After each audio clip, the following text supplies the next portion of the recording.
पहला मंत्र शांत स्वभाव रखकर काम करना। वैसे तो भगवान श्री कृष्ण बचपन में बहुत नटखट स्वभाव के थे।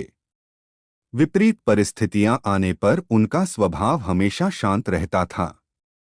कृष्ण जी भगवान विष्णु के अवतार थे और वे यह बात जानते भी थे कि कंस मामा उन्हें बार बार मारना चाहते थे, फिर भी वे शांत रहते थे और समय आने पर कंस के हर प्रहार का मुंह तोड़ दिया।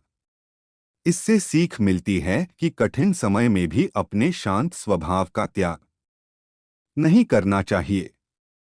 दूसरा मंत्र साधारण जीवन जीना। भगवान श्री कृष्ण हमेशा साधारण जीवन जीने में विश्वास करते थे। गोकुल के राजघराने में परविश होने के बावजूद वह अन्य सामान्य बालकों के साथ रहते, खेलते और घूमते रहते थे।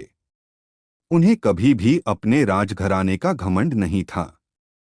तीसरा मंत्र कभी हार न मानना। कभी भी उनका मन बुरा समय आने पर घबराता नहीं था।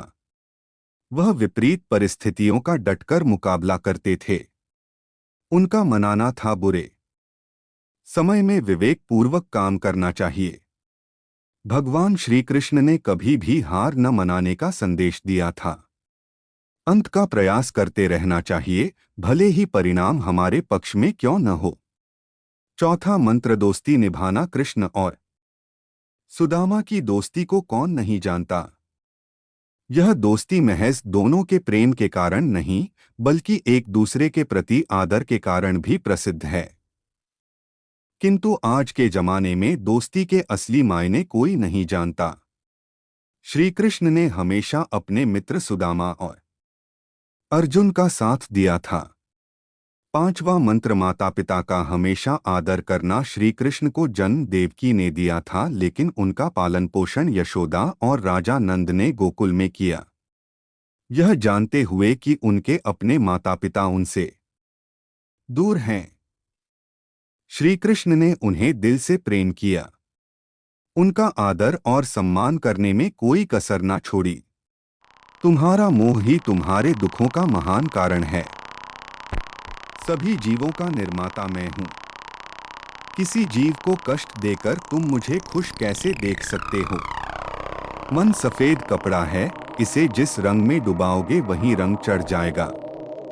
मेरा तेरा छोटा बड़ा अपना पराया मन से मिटा दो, फिर सब तुम्हारा है और तुम सबके हो। आत्मविनाश और नरक के तीन द्वार हैं, वासना, क्रोध और लोभ। वक्त से हारा या जीता नहीं जाता, बल्कि वक्त से सीखा जाता है। संदेह करने वालों को न तो इस दुनिया में और न उस दुनिया में खुशी मिलती है। खुशी की कुंजी इच्छाओं की कमी है। संतुष्ट मन इस विश्व का सबसे बड़ा धन है। बड़पन वह गुण है जो पद से नहीं, संस्कारों से प्राप्त होता है। व्यक्ति या जीव का कर्म ही उसके भाग्य का निर्माण करता है। धर्म केवल कर्म से होता है, कर्म के बिना धर्म की कोई परिभाषा ही नहीं है। अहंकार करने पर इंसान की प्रतिष्ठा, वंश, वैभव तीनों ही समाप्त हो जाते हैं। जीवन में कभी भी किसी से अपनी तुलना मत कीजिए, आप जैसे हैं सर्वश्रेष्ठ हैं। जो अपने मन पर नियंत्रण नहीं रखता, वह स्वयं का धीरे धीरे शत्रु बनता जाता है। स्वार्थ संसार का एक ऐसा कुआं है जिसमें गिरकर निकल पाना बड़ा कठिन होता है।